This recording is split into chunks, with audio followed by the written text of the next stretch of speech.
Բարև ձեզ, եթերում մեկը հազարից հաղորդաշարի հերթական թողարկումն է։ Այսօր մենք ապրում ենք մի ժամանակաշրջանում, որտեղ սթրեսը դարձել է ամենամեծ ու ամենավտանգավոր խնդիրներից մեկը։ Մենք սովորել ենք ապրել մշտական լարվածության մեջ, կարծելով, թե դա ընդամենը հոգնածություն է, որը կանցնի հանգստյան օրերին։ Բայց սթրեսի իրական դեմքը, դրա կործանարար ուժն ու անդառնալի վնասները գիտեն միայն նրանք, ովքեր բախվել են դրա ծայրահեղ դրսևորումներին։ Մեր այսօրվա հյուրը մեկն է, ով կորցրեց տեսողությունը եւ այսօր շատ լավ գիտի, թե ինչ գին է պետք վճարել լույսը նորից տեսնելու համար։ Մինչ կսկսենք մեր զրույցը, ուզում եմ հիշեցնել, որ շատ մարդիկ դիտելով մեր հաղորդումները անհատապես օգնում են մեր հերոսներին։ Նախագծի գործընկերը Ձերժավա ընկերությունն է։ Ձեր դիտումը, մեկնաբանությունը եւ տարածումը շատ կարեւոր են մեզ համար։ Դրանով դուք ոչ միայն ձեր մեծ ներդրումն եք ունենում հաղորդման զարգացման գործում, այլ նաեւ մեր հյուրերի խնդիրների բարձրաձայնման եւ լուծումներ գտնելու հարցում։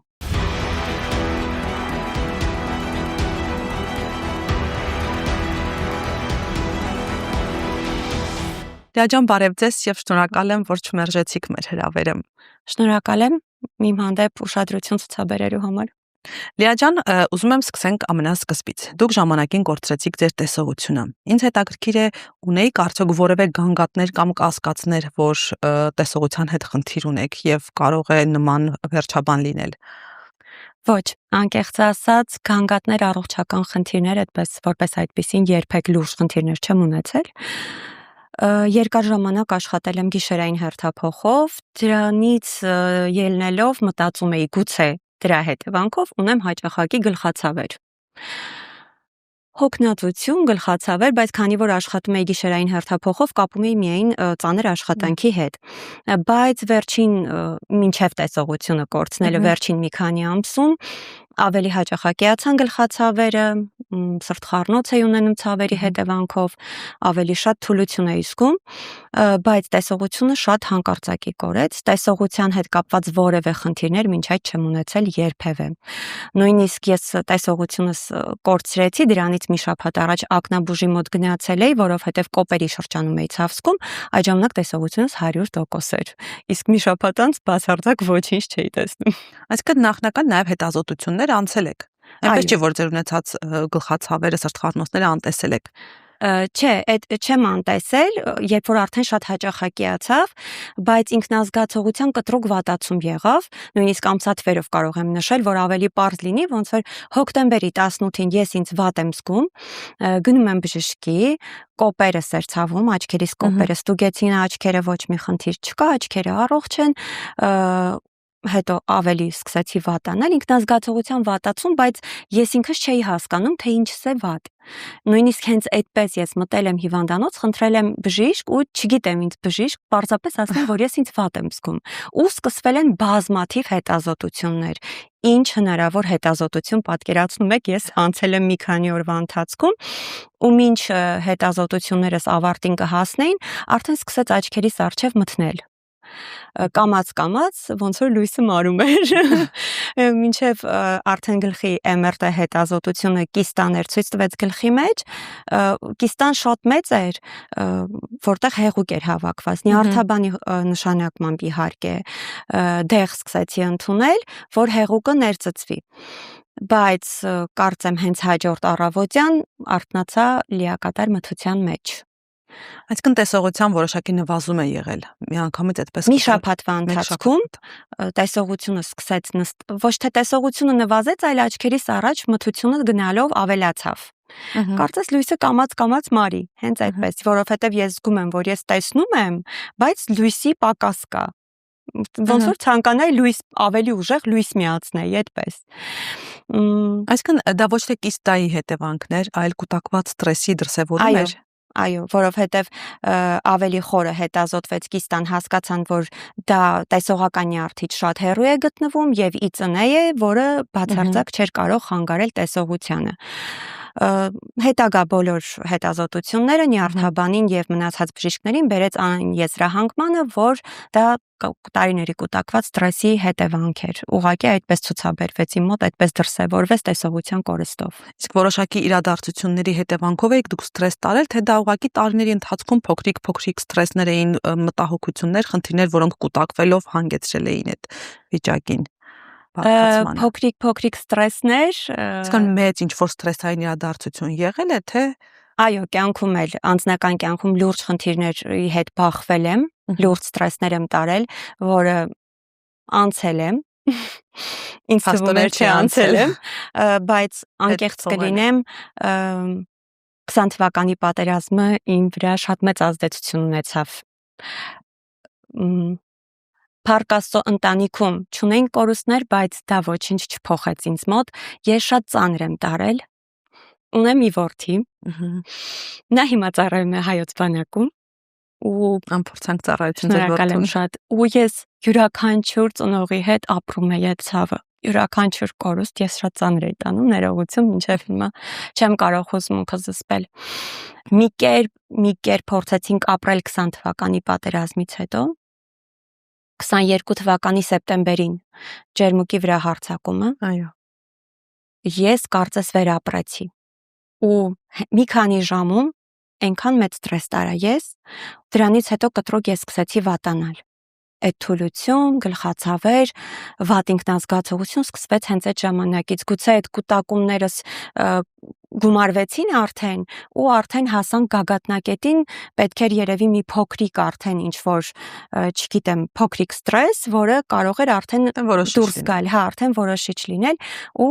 կարծում եմ հենց այդ ժամանակ որոշիչ դարձավ դա, որովհետև անձնական կյանքում այդ պահին չունեի որևէ խնդիր կամ որևէ ստրեսի, չգիտեմ, ինչ որ մի բան, որ ինձ կարող էր բերել տեսողության կորստի։ Դա պարզապես կուտակվել էր, եկանք հասանք այդտեղ։ Այսինքն դուք քնել եք տեսնելով եւ արթնացել եք արդեն մթության մեջ։ Հիշում եք այդ օրը։ Իհարկե հիշում եմ։ Շատ լավ եմ հիշում, գուցե ամբողջ կյանքում չեմ մոռանա։ Երեկոյան արդեն դե ինչ որ չափով մութ էր, բայց ահագին տեսնում էի ես։ Առավոտյան ամուսնուս հեռախոսը զանգեց։ Ես հարցնում եմ ով է այս վաղ ժամին զանգել, ես մտածում եմ գիշեր է դեռ։ Շատ մութ էր, հա։ Ասեցի շատ մութ է, ասեց մութ չի։ Ես սպասում եմ որ պետք է արևել լինի սենյակում այդ ժամին։ Ու իր արձագանքից ես ավելի շատ հասկացա, որ ես պարզապես չեմ տեսնում։ Ամբողջովին մութ էր իմ համար։ Չեմ կարող ապրումներս նկարագրել։ Անասելի մոլորության մեջ էի։ Չգիտեի ինչ պետք է անենք, առաջինը դե բնականաբար զանգեցի նյարդաբանիս, ասեց անհապաղ գալիս եք։ Գնացի պարկեցի արդեն այնտեղ, մնացած հետազոտությունները եւ լուծումներ գտնելու համար, թե ինչ պետք է անենք։ Եվ փառք Աստծո, ճիշտ լուծումներ եղան, ճիշտ եզրակացություն կայացրեցին, ճիշտ որոշման եկան պուլս թերապիա անցնելու։ 5 օր պուլս թերապիա անցա հիվանդանոցային պայմաններում, 5-րդ օրը նոր արևի լույս նշմարեցի։ Մի փոքր էսպես ուղակի գից հարցրեցի, այստեղ արևի լույս կա։ Դրական պատասխանից հետո արդեն ես հանգստացա, որ մենք գնում ենք ճիշտ ուղղությամբ։ Այդ ընթացքում երբեք հույսս չի մարել, որովհետև ես պատրաստ չէի մթության մեջ ապրելու։ Ու ես վստահ էի, որ ես նորից տեսնելու եմ։ Ես առիթ եմ ունեցել խոսելու մի կնոջ հետ, ով իծնե կույր էր եւ մի այսպիսի արտահայտություն արեց, ասաց ես իծնե ոչինչ չեմ տեսել, նրանց համար ովքեր տեսել են ավելի հեշտ է, երբ որ ժամանակի ընթացքում են կորցնում տեսողությունը եւ այդ օրվանից սկսած ինձ մոտ այդ հարցն առաջացել է, արդյոք ավելի հեշտ է իծնել լինել կույր, թե տեսնել եւ այսինքն կարողանալ տեսնել այդ կյանքը իր ամբողջ գույներով եւ ինչ որ մի պահ կորցնել ու ավելի շատ գիտակցել թե ինչ կորցրեցիր, որն է ավելի դժվար։ Ճիշտն ասած, չեմ կարող գնահատել թե ինչ կլիներ ի սկզբանե չտեսնել, իծնե չտեսնելու դեպքում, բայց կարծում եմ այս պարագայում ավելի դժվար է։ Որովհետև ես երբ որ զգացի տեսողությունս գնալով նվազում է, մտնում է աչքերիս առաջ, ես սկսեցի հարազատներիս ուսումնասիրել։ Ուշադիր նայում էի ամուսնուս, որ հայացքը հիշեմ։ Ինձ էի ներքուս տունեիք, հա, այդպեսի ինչ որ վախ զգացողություն։ Քանի որ արդեն մտնում էր, ես զգում էի, որ գնալով մտնում է աչքերիս առաջ։ Ինձ էի հայելու մեջ նայում, ուզում էի ինձ հիշեի։ Հերթը հասավ որդուս, ուշադիր նայեցի նրան, որ փորձեմ նրա պատկերը իմ մեջ պահեմ Ես հասկացա, որ ես կկորցնեմ շատ կարևոր բան։ Ես հիմա տեսնում եմ, գիտեմ ինչպիսին է։ Եթե հանկարծ ես ապրեմ մթության մեջ, ես չեմ տեսնելու նա ինչպես է տղամարդ դառնալու, ինչպիսին կլինի հետագայում, ու ես պատրաստ չէի դրան։ Նշանակում է ես ավելի ծանր կտանեի, որովհետև ես հիմա տեսնում եմ կյանքը, տեսնում եմ հարազատներից, նրանց հայացքները, իսկ հետագայում չեմ տեսնելու, կարծում եմ շատ ավելի դժվար է տեսնել, հետագայում կորցնել տեսողությունը, որովհետև դու հիմա որոշակի զբաղմունք ունես, տեսնում ես ամեն ինչ, կյանքը, գույները, դու ինչ որ բաներով ես զբաղվում ու դու հասկանում ես, գալիս է մի պահ, գիտակցում ես, որ դու այլևս չես կարող անել ոչինչ այն ամենից, ինչ արել ես մինչ այդ։ Ու այդ գիտակցումը ինձ որ չսպաներ, ես մի վայրկյանում հենց տղայիս հայացքին նայելով, որ հասկացա, որ ես հետո չէ ուզում եմ նրան տեսնեմ, ես ուղղակի մեջից հանեցի այն միտքը, որ ես չեմ տեսնելու։ Ու ես ինձ խոստացա, որ ես նորից տեսնելու եմ։ Իսկ ինչ էիք անում մինչ այդ, ինչով էիք զբաղվում, ասացիք դժվար է, հա, գիտակցել, որ չես կարողանալ զբաղվել նրանով, ինչով զբաղվում էիր մինչ այդ, ինչով էիք մինչ այդ զբաղվում։ Ես աշխատում էի, բացի աշխատելը երկար տարիներ զարդեր եմ պատրաստել եւ պայուսակներ ուլունքներից, ձեռագործ, այո, բնական արհեստական քարերից վզնոցներ, ականջողեր, թևնոցներ, զարդեր եւ պայուսակներ ուլունքներից։ Դրանցով ես կարծես մանկանում եմ։ Ինձ որ հարցնում են, չես հոգնում, որովհետեւ ուլունքների հետ ես աշխատում, այդ ամեն ինչը շատ հոգնեցնող, չէ, ես ապրում եմ։ Ես ամեն մի զարդ ստեղծելիս, ամեն մի պայուսակ ավարտելիս երեխայի պես ուրախանում եմ, սիրում եմ նրանց։ Ու դա իմ կյանքի մի կարևոր մասնիկներից է իմ զբաղմունքների, որը ինձ լիարժեք է դարձնում։ Ու գիտակցել, որ դու այլևս չես կարող գեղեցիկը ստեղծել, որ դու այլևս չես կարող զբաղվել քո սիրած աշխատանքով, չնայած դա հոբի էր ի սկզբանե, հետո դարձավ աշխատանքի մի մաս, անկեղծ եմ ասում, շատ դժվար էր ինձ համար։ Կիսատ աշխատանքներ ունեի թողած, պատվիրած ուլունքներ ունեի,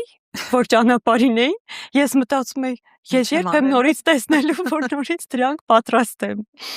Հոգեբաններն ասում են սովորաբար սթրեսից, հա, նաև խուսափելու համար պետք է զբաղվել սիրած զբաղմունքով։ Պաստորեն դուք ունեցել եք այդ սիրած զբաղմունքը, բայց դա էլ ձեզ չի օգնել։ Քանի օր այդ մթությունը, կուրությունը տևեց։ Լիարժեք, որ չեմ տեսել, լիակատար մթության մեջ եղել եմ մի շաբաթ։ 7 օր։ Այո։ Հետագայում էլ շատ երկար ասած իմ համար է շատ երկար, 2-3 ամիս դեռ ես մթության մեջ էի, բայց որ արդեն մի փոքր սիլուետ էի նշмарում, թե ով է ինձ մոտենում, թե ես ուր եմ դեպի քայլում, դա արդեն մեծ ձեռքբերում էր ինձ համար։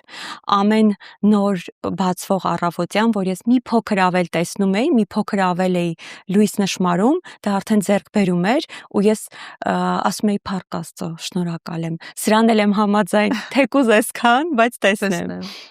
Եվ փառք Աստծո, ես հիմա լիարժեք տեսնում եմ։ Դե ինչ մտքեր ունեիք այդ 7 օրերի ընթացքում։ Արդյոք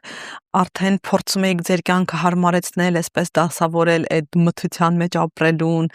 ծրագրում եք արդյոք ոնց եք անելու, եթե հանկարծ չվերականգնվեր տեսողությունը, ինչպես եք շարունակելու ձեր կիսատ թողած գործերը, այդպիսի ծրագրեր կազմում եք, թե կստեմ, որ ասեմ չեմ մտածել ոչ մի բան, բայց հենց փորձում էի մտածել, վախեցնում էր ինձ մթությունը, շատ էր վախեցնում։ Գիշեր սիրող մարդ եմ, բայց այդ ժամանակահատվածում անասելի վախենում էի այդ մթությունից ու այդ անորոշությունից։ Իրոք չէի պատկերացնում։ Ես մտածում էի հոգս կդառնամ ընտանիքիս անդամների համար։ Նրանցից երբեք նման բան չեմ լսել, ես ինքս էի մտածում պարզապես։ Հավախեցնում էր այդ մտքերը ու ես փորձում էի ինձ ցրել։ Մտքերս, վատ մտքերը վանում էի ինձանից ու ես ուղղակի աղոթում էի, որ չէ, արի չհարմարվենք մթությանը, արի պլաններ չկազմենք մթության հետ, ուղղակի աղոթենք, որ լույսը բացվելու է մի առավոտյան, ոնց որ մտնեց։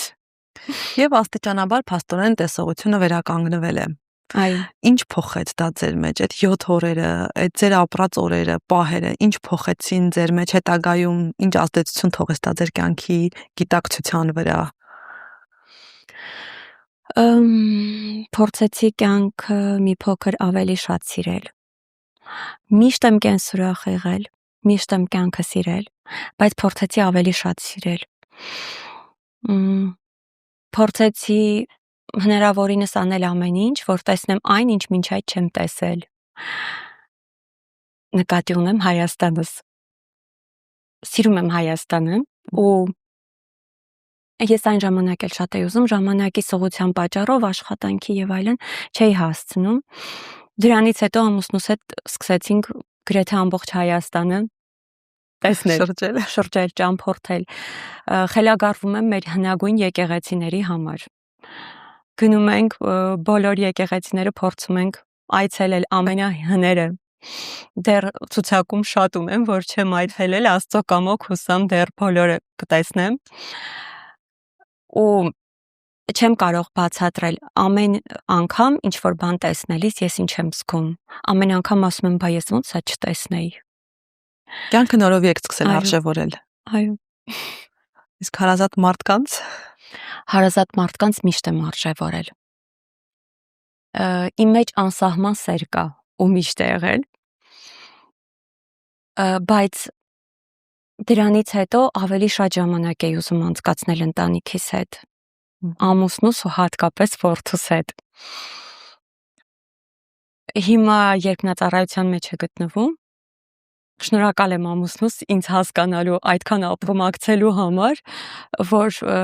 Մեղրիում է ծառայում, դե բավականին Երևանից հեռու է, բայց դա մեզ չի խանգարում հաճախակի նրա մոտ գնալ,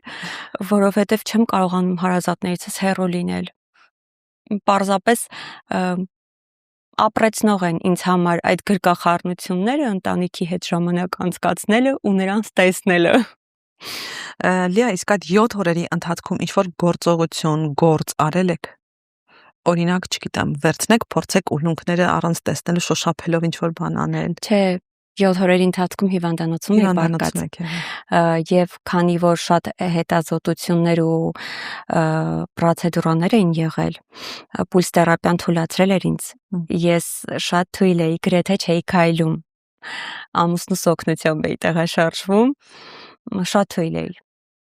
Բայց առաջին իսկ հնարավորության դեպքում, որ մի փոքր լույսը արդեն նշмарում էի, մի փոքր տեսողությունս հետ էր եկել,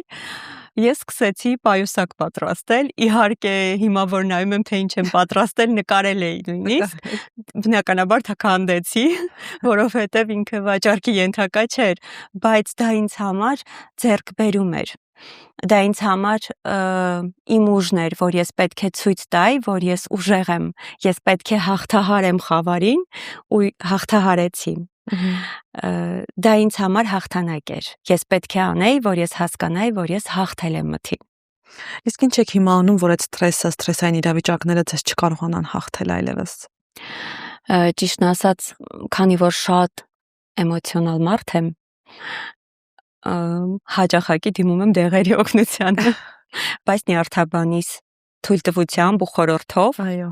միայն այդ դեպքում եմ տեղ ընդունում, երբ որ արդեն զգում եմ բավականին լարված եմ, անքնություն ունեմ, ինքնազգացողության վատացում,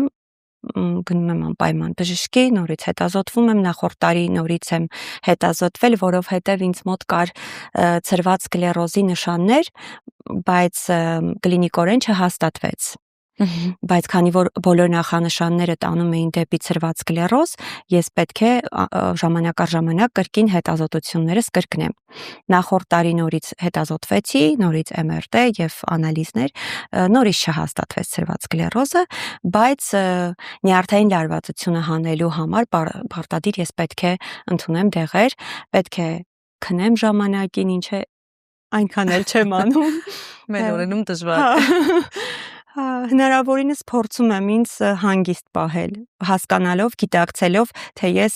այս անգամ ինչ անդառնալի կորուստ կարող եմ ունենալ, որովհետև հնարավոր է կրկնվելու դեպքում այլևս չվերականգնվի։ Եվ վերջում ինչ կասեք այն մարդկանց, ովքեր այսօր ապրում են չարժևորելով իրենց առողջությունը, մատների արանքով նայելով այդ իրավիճակներին, հա, նրանց ինչ խոսք ունեք ասելու։ Այսպես ասեմ, քանի որ անցել եմ մղձավանջի միջով, իրոք դա մղձավանջ էր, խորհուրդ տալը իհարկե չեմ սիրում, որովհետև պետք է քո օրինակով ցույց տաս, թե ինչպես պետք է ապրել, իսկ ես բնավել այն մարդը չեմ, որ կարող եմ օրինակ լինել, միայն կարող եմ ուժով ցույց տալ։ Պետք է ավելի շատ երևի ինքներս մեզ սիրենք, ավելի շատ ժամանակը գնահատենք, այն ամենը, ինչ մենք ունենք, ընտանիքը, ժամանակը, հայրենիքը։ Պետք է ցանկացած պահի, որ դու զգում ես կարող ես քեզ ժամանակ հատկացնել, չափսոսել այդ ժամանակը, ունես հանգստի կարիք, պետք է փորձես հանգստանալ, որովհետև կարող է այլևս այդ հանգստի ժամանակը չունենաս, դու ի վիճակի չլինես պարզապես հանգստանալու, ժամանակը այնպես կանգնի, այնպես թելդ կտրվի, որ դու պարզապես այդ հանգստի կարիքը այլևս չունենաս։ Եվ ոչ միայն ֆիզիկապես, այլև հոգեպես, հա, հանգստի մասին է խոսքը։ Այո։ Շնորհակալ եմ անկեղծ զրույցի համար։ Ես եմ շնորհակալ։ Իսկ ես հիշեցնեմ, որ մեր հյուրը մի մարդ էր, ով տարիների կուտակված սթրեսի հետևանքով 7 օր անցկացրեց մթության մեջ։ Դուք եւս կարող եք հաղորդման մեկնաբանությունների դաշտում գրել ձեր պատմությունը։ Մենք պատրաստ ենք այն եւս ներկայացնել։ Նախագծի գործընկերն է Ձերժավա ընկերությունը։ Բազմաթիվ մարդիկ դիտելով այս հաղորդումները անհատապես օգնում են մեր հերոսներին։